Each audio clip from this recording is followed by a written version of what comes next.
Hello everyone, and warm welcome to this video. So it's my pleasure and privilege to have this interview with Prachi. So Prachi is CET 100 percentiler, so MBA CET 21 100 percentiler. She's the only 100 percentiler this time with a score of 166 on 200. So in this interaction, we are going to discuss her prep, discuss how she went about the whole thing, what was her experience of taking the test, and what are her future plans. So let's get started. So I think Prachi, it will be great if you can introduce yourself. Hello, sir. Thank you so much for such a nice introduction. And thank you for giving me the opportunity to share my views on this platform so that it helps future aspirants to have an insight on how I prepared for CET and how this was possible. So I basically belong from Mumbai. I have done my education here. I approximately scored 94 percentage in 10th and 12th standard. I did my graduation from R.E. Podar College. I am a qualified chartered accountant. I passed out in November 2019. Post qualifying as a CA with an intent to pursue a career in finance, I decided to give a shot at MBA entrance examinations. And my focus was very clear that I wanted to get either into the top IIMs or JBIMS. So I did not take up a job that time because I wanted to focus solely on the prep. So I gave CAT 2020 and then CET 2021. So that's how the journey has been so far. Okay. So when did you start preparing? So you said you took CAT 2020. So if you can help us in terms of in which month you started your preparation. Yeah. So I started preparing for CAT right after my articleship ended in March 2020. So it was April 2020 when I started preparing for CAT. And after giving CAT, I waited for the result in January after the result came in, and it was not very positive. So that's when I took a decision that I have to prepare wholeheartedly for CET.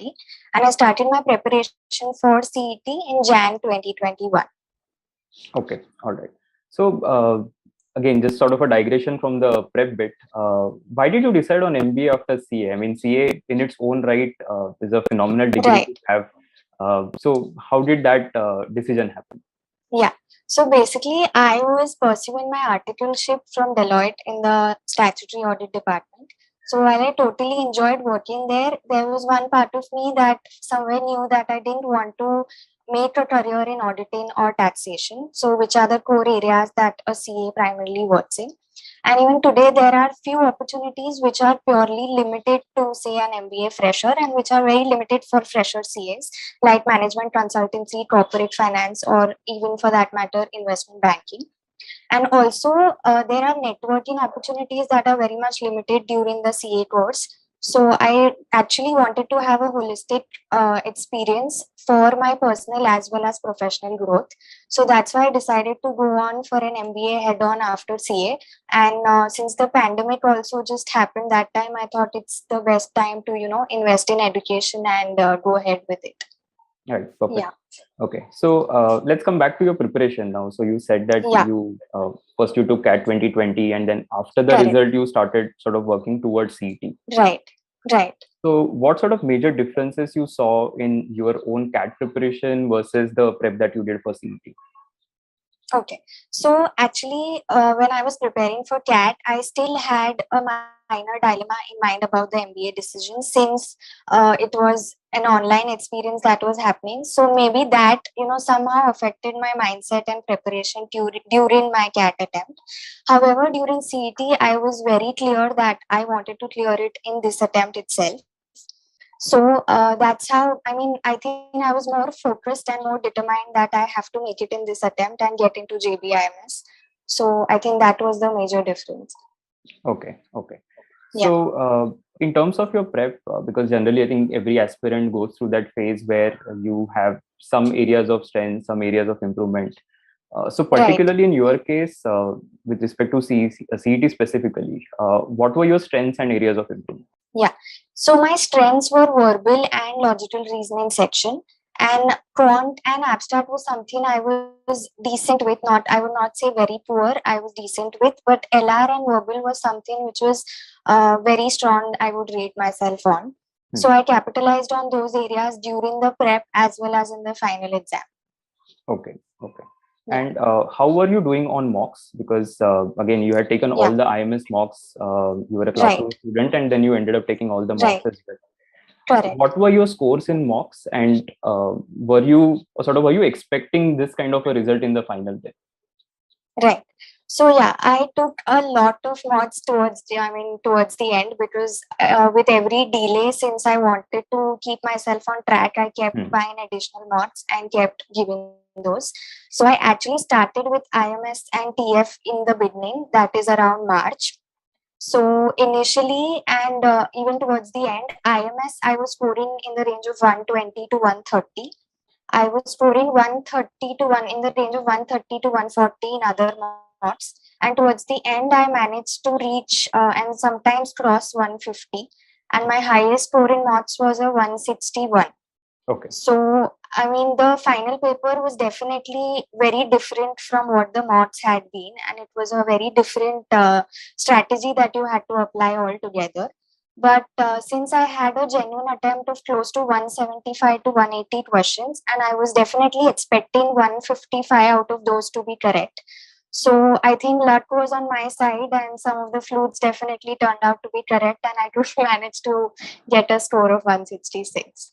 Okay. Yeah. So, and this year CET, of course, it has been sort of a disaster for a lot of people. We can say that because first of all, it was delayed beyond anybody's expectation. It was supposed to happen in March, ended up happening in September. So, how did you maintain that internal peace of mind? I would say, because you didn't know when it was going to happen. So, how did you handle the psychological part of it? Right. So, I mean, to be very honest, it was a lot of pressure, because, I mean, we had really no clue when the exam would be held, whether it would genuinely be held or would it be cancelled. I mean, we really had no idea. So, as I said, I started around February. So, I think in March, the news was that it could be around May, July, or something like that. So, the main thing that I think I did was that I kept giving additional mods, additional sectional tests, so that I could, be in the flow. I mean, if the notification comes out on one day and I'm not surprised that, oh, I'm supposed to take the test. So that is something that definitely kept me in the loop. And obviously, as I said, it was the sheer motivation that I genuinely knew I wanted to get into JBIMS this year. So that definitely kept me going each time I felt low or felt like giving up, that, I don't want to continue this or something like that. And I think consistently giving mods and tests has definitely helped me a lot, because I forced myself to do it even on days when I, felt like I don't know when the exam will be. But definitely, if they announce and it's tomorrow, I do have to be prepared, definitely. Right. I think that's a great piece of advice, that you have to prepare as if the test is going to happen tomorrow. Right. Because one day that is going to be true, right? Obviously. Correct. Yeah. Okay. So now let's talk about CET 21 experience. You mentioned that you were on the second day, right? Correct. Your second day, slot 1. First slot, yeah. Yeah. Okay. So the first day we got to know that the paper pattern has changed a bit, right? So initially it used to be bifurcation within sections. You have definite number of questions that that you're going to get from that section. Right. So how did you adjust on that one day when you got to know that, okay, the next day the paper is going to be all 200 questions jumbled, it's not sectional, plus the distribution has changed. So how did you strategize on that day? Right. Okay, so first of all, I think I had a slight advantage of being on the day 2, because I already had the experience of, knowing what happened in the first 2 slots. I think slot 1 was definitely a shorter, and it had a very huge surprise element to it. And after that, people were still expecting that slot 2 would be on similar lines, but slot 2 was again very different from what slot 1 had been. So definitely there was something that, I mean, you cannot really expect what was going to come in slot 3, whether it would be point heavy or how it would be, we really had no idea. So my main strategy was to remain calm and to, attempt maximum questions with maximum accuracy as I can attempt. And definitely one thing that I knew, that since the questions were scattered, there was very little scope of coming back to a particular question again. I mean, you either know it at that time and you either mark it and properly solve it then, or you mark it as a fluke. So what my basic strategy was that I divided all the questions into, say, if I wanted to attempt 40 questions within the first 30 minutes and so on for the next 2.5 hours. So that is how I targeted that I'll finish my 200 questions in this way. So I think being very calm and strategizing that I have to just attempt maximum questions correctly as possible. That is the strategy that I kept, because obviously there was no sectional strategy that I could keep. Right. So this really helped me a lot. And secondly, I would also like to say that in specifically, I think in slot 3, this happened. The LR puzzles. So if, for example, a puzzle is asked, 4 questions are asked out of that puzzle. So the puzzle was literally scattered. One question would be like 50 questions apart from the other question. So basically, this is an experience that I had in, I think, few of the mocks where the questions were scattered in this way, and you had to, come back to that question and see where you solved it. So I think, properly noting it down and properly solving the puzzle and knowing that, okay, I may have to solve a further question on the same puzzle. So that is something that, the mock experience really helped me with this bit, because I think there were 2 or 3 puzzles like this which were scattered. And you definitely, because obviously if you spend another 2-3 minutes again solving that puzzle, then it would definitely take a toll on the total time that you take. So I think this is what really helped me. Okay, yeah. All right. And you had mentioned that one of the areas of improvement for you was quant. So though you were reasonably good, you still had that as an area of improvement. Correct. So how did you improve on the quant front? Because a lot of people have phobia of quant, or they are generally scared about quant because it requires fair bit of speed as well to do it. So how did you get better? Right. Yeah. So as we know that quant consists of quant and DI sections. So over a period of time, I also strategized to focus more on DI, because so that I could, gain maximum marks out of it. And I daily did calculation practice for 15-20 minutes every day. I made it a habit to do that. So that really helped me with DI. And secondly, for quant, I made sure that I am doing all the basics. I used to take chapter-wise tests for, I gave a lot of banking tests also, so that they also cover a lot of section-wise and chapter-wise tests. So that is how I improved on, I picked up each chapter and tried to improve and maximize my speed over there. So I feel that banking tests have really helped me a lot to improve my speed specifically for quant. Okay, all right. Yeah. So now, of course, any tips for future aspirants? Because a lot of people are watching you and they would want to get some guidance in terms of how do they go about it. So what would be your, say, maybe top tips for aspirants? Right. So I think the main tip that I would like to say is that analysis of mocks and sectional tests is really very important.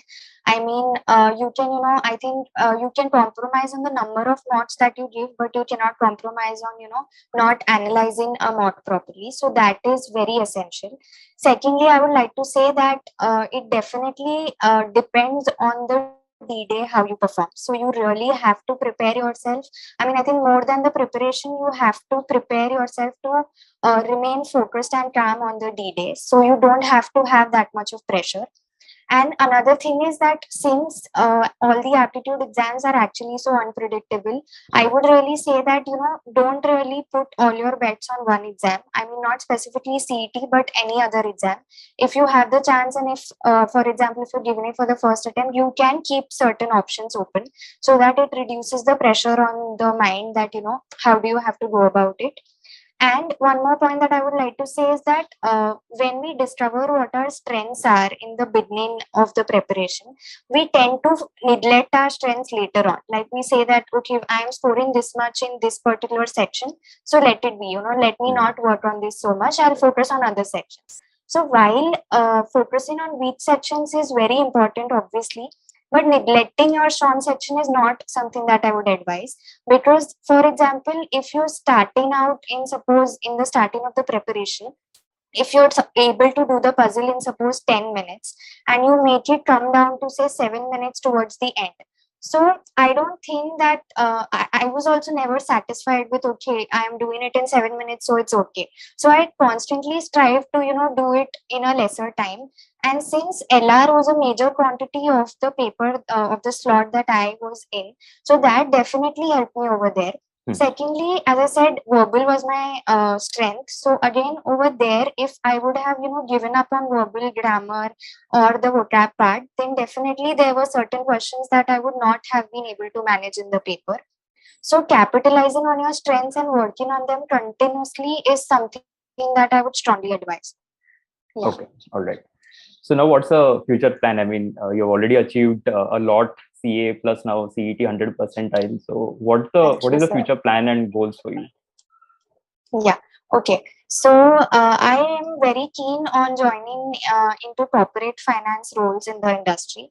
However, I'm really open to how the MBA journey unfolds and how the overall experience is. So obviously, if there's something that interests me even more, then I would go ahead with that. So that is what the long-term plan is. Okay. All right. Yeah. So okay, anything else that maybe you want to add towards the end? We're nearing towards the end of the video. So in case there's anything that you want to share with aspirants that we have not been able to cover so far. Okay. So one thing I would really like to thank IMS, because I think the difficulty level of the mocks somehow, during our prep, we sometimes hesitate that, you should not take a very difficult mock or something like that. But given how CET 2021 was, it was really unpredictable. So I think it's very necessary that the unpredictability element is there during your prep. And that is something that IMS always ensured. At least the LR section was something that it always had a new kind of puzzle, and that always kept you on your toes, that you have to be alert that anything could really come up, and you have to have the state of mind to solve it then and there. So I would really like to thank all the mentors at IMS and the test taking, obviously. And I think the final thing I would like to conclude is, it's really a tedious journey. It's a tough journey, the MBA preparation journey. But I think if you're very clear on your goal, and if you're very determined that this is what you want out of your career for the next 2-3 years of your life, then I think that is enough motivation to, work hard for it. And always believe in yourself. There will be times when you feel low, but I think the greatest motivator is finally only ourselves. I mean, whatever anybody else tells us, it's only the internal push that works finally. So I think believe in yourself, and I don't think anything is impossible there. Okay. I think you've done a lot of value add to all the aspirants who are watching this. Again, as I said in the beginning, I'm definitely proud of the fact that you have achieved this. I think this is the only time CET, first of all, gave 100 percentile. It has always been giving 99.9, and the first ever 100 percentiler in CET. I think that's a massive feat. Congratulations once again to you, and thank you so much, sir. And I hope things are better things come your way, and you're able to achieve more. Okay, so thank you so much for joining. Thank you so much, sir. Thank you. It was great. It was really great. Thank you for giving me this opportunity. Okay, so thanks again, and I think we'll conclude the video here. So to all the viewers, thank you so much for watching, and if you haven't subscribed to the channel, so much, sir. please do it. Okay, bye everyone.